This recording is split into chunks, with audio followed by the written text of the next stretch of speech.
as suas contas em dia e sempre dentro da lei é uma das principais bases para o bem-estar. E o melhor de tudo é a facilidade com que pode garantir essa fase da vida.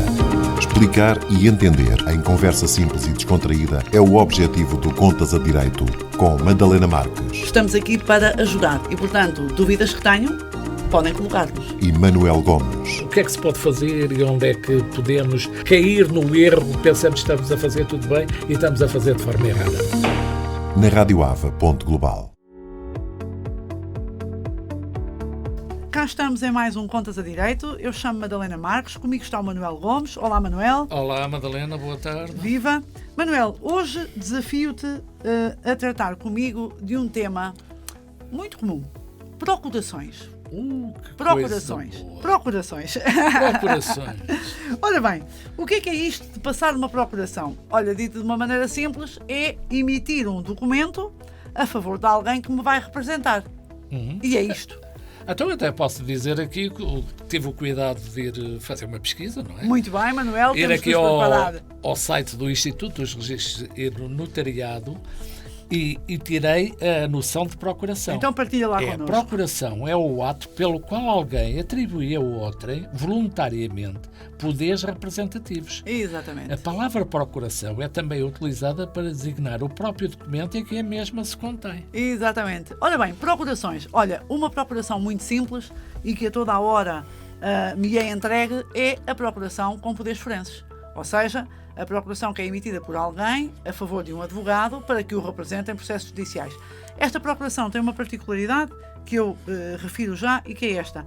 É um documento muito simples, não tem qualquer formalismo, portanto, o advogado, quando recebe a procuração, assume que ela foi outorgada por quem se apresenta como titular. É claro que aqui está uma relação de confiança e é nessa relação de confiança que surge a emissão da procuração. Embora também te possa dizer que eu já vi procurações emitidas a favor de colegas meus e, curiosamente, com assinaturas reconhecidas, só que reconhecidas em datas em que o suposto emissor já estava morto. Acredita que é verdade. Mas nós temos procurações muito diversas e algumas com formalismos muito mais sérios. E agora, neste momento, Manuel, estava-me a lembrar de uma prática que era muito recorrente e que seguramente te passou pelas mãos, que tinha a ver com a emissão de procurações no pressuposto da intervenção numa escritura de compra e venda, em que a própria procuração previa duas coisas importantes. Uma, a possibilidade de se fazer negócio consigo mesmo. E a outra, o não caducar por morte e, portanto, ser irrevogável. Ser irrevogável e não caducar por morte. E logo aí levanta-se algumas questões, não é, Madalena? Exatamente. Mas o Estado português, e, enfim, outros acredito, estavam atentos e essas procurações desapareceram nesta modalidade. Mas há outras. Ou seja, fazia-se essas procurações para quê? Para evitar o pagamento do IMT.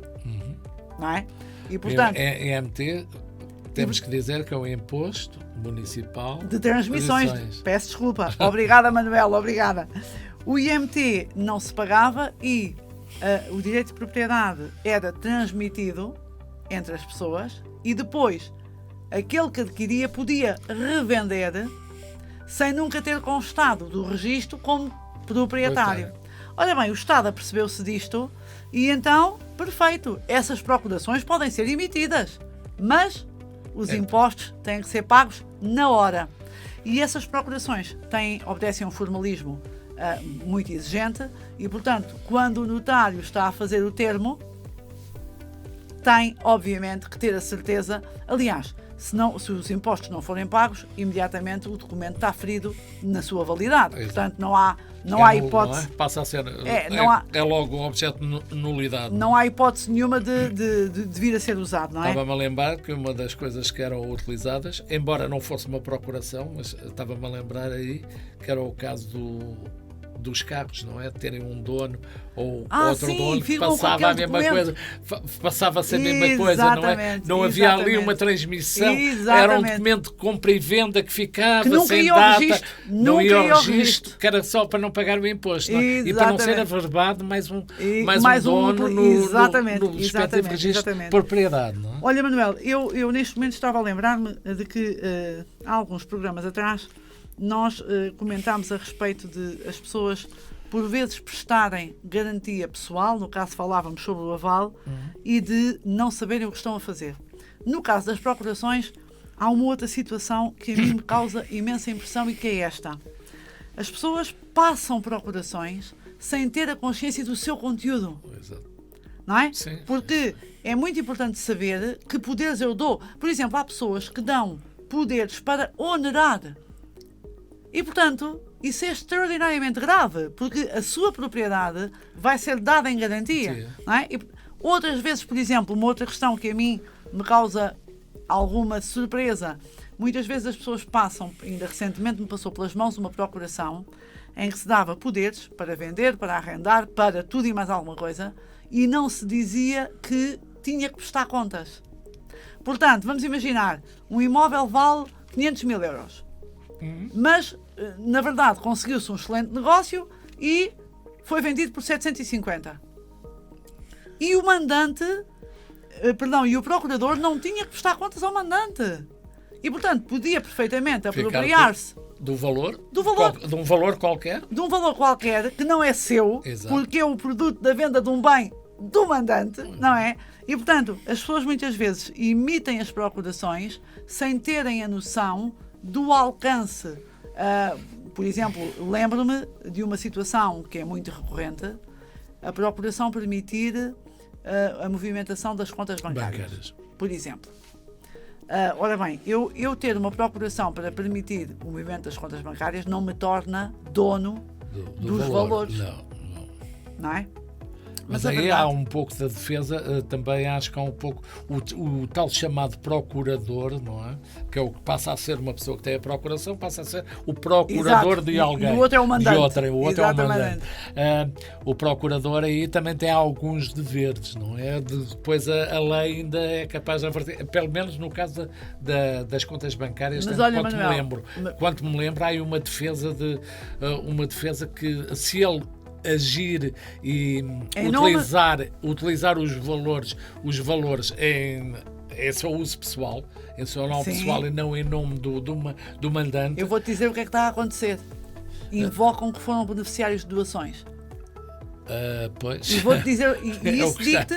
Continuamos a falar aquilo que falamos sempre. As nossas leis são muito boas, mas depois há sempre uma vírgula, há sempre um ponto onde se pode meter... Olha, Manuel, e vou-te dizer por conhecimento direto de situações concretas que já me foram confiadas, em que os bancos se colocam logo à margem, dizendo este indivíduo usou, mas olha que num caso concreto, agora que me estou a lembrar, tinham sido inclusive cedidos os poderes que o procurador tinha e não obstante isso, até ao momento não conseguimos ainda uma sentença favorável ao titular. Pois. Porque os bancos escudam-se na também questão... também estou em defesa deles, não é? Porque senão estão a assumir uma responsabilidade de... qual é o termo que eu posso usar? Por não terem cumprido a sua função, a função de controle, não é? Exatamente. Estão-se a eximir dessa responsabilidade. Deixa-me dizer-te que, concretamente, num processo, temos uma instituição bancária que não verificou a validade da procuração. E a procuração tinha que ter sido feita, diz a lei, por instrumento público. E a procuração era um papel... Para instrumento público, convém trocar isso por o instrumento público é um documento feito em notário, é um documento feito em notário com um formalismo muito grande. Exato. Um formalismo muito grande, não é um mero reconhecimento de uma assinatura, não. É um documento que é feito no notário e que fica arquivado no notário. E dele extraem-se cópias que depois nós podemos usar exibindo a procuração. E, portanto, havia essa obrigação do instrumento público e a instituição financeira não se certificou de que estava perante um documento pura e simplesmente nulo. E, com isso, permitiu a movimentação de quantias extraordinariamente avultadas que até ao momento não foram recuperadas. E o banco fez uma defesa tão simples quanto: nós confiámos na procuração. Ora bem, eu até podia aceitar essa ideia se eu estivesse a falar de 1.000 euros, que é dinheiro e é muito dinheiro. 10.000 euros, que também é muito dinheiro, ou ainda é mais. Agora, se estamos a falar de centenas de milhares de euros, não é? Quer dizer, só o valor já deveria, na minha ótica, ter levado a um cuidado acrescido.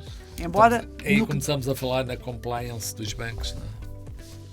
Pois, mas... É que não há, cada vez há menos, não é? É só fundo... para certos negócios é que eles lhes interessa, e por isso depois começam-se a escudar na tal vírgula, no tal ponto em que podem sair e não pagarem as coimas e não indenizarem as pessoas, não serem responsabilizadas. Claro que sim. Não há, de facto, dizias há pouco, as nossas leis são boas. Depois, o complicado... A execução delas é que é pior.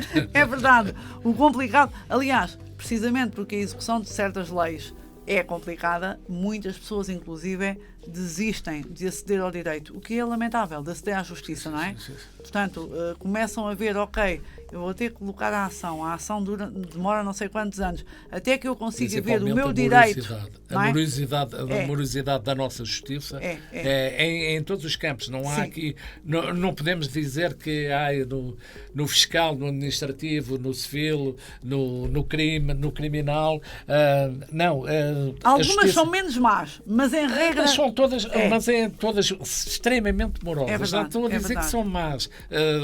Mas neste sentido, em da termos do resposta tempo, que não são dão. morosas. Não é? São morosas. É isso. Pois é, meu caro Madalena. Manuel, E parece que chegamos ao fim de mais um programa. Chegamos ao fim de mais um Contas a Direito. Espero que tenhamos sido úteis. É sempre essa a nossa preocupação, é essa a nossa missão. Estamos disponíveis em radioava.global, estamos disponíveis nas redes sociais. No Instagram, no Facebook. Exatamente, no YouTube também. E como já temos dito, estamos também disponíveis para receber dicas de quem nos ouve e de quem nos vê sobre temas que gostariam que nós abordássemos. Se nos quiserem contactar, é só aceder aos nossos e-mails ou ao e-mail da própria rádio. Exatamente. E a informação chega-nos. Exatamente. Teremos o maior prazer em ser o mais úteis possível. Exatamente. Obrigada, Manuel. Até breve. Até à próxima, Madalena.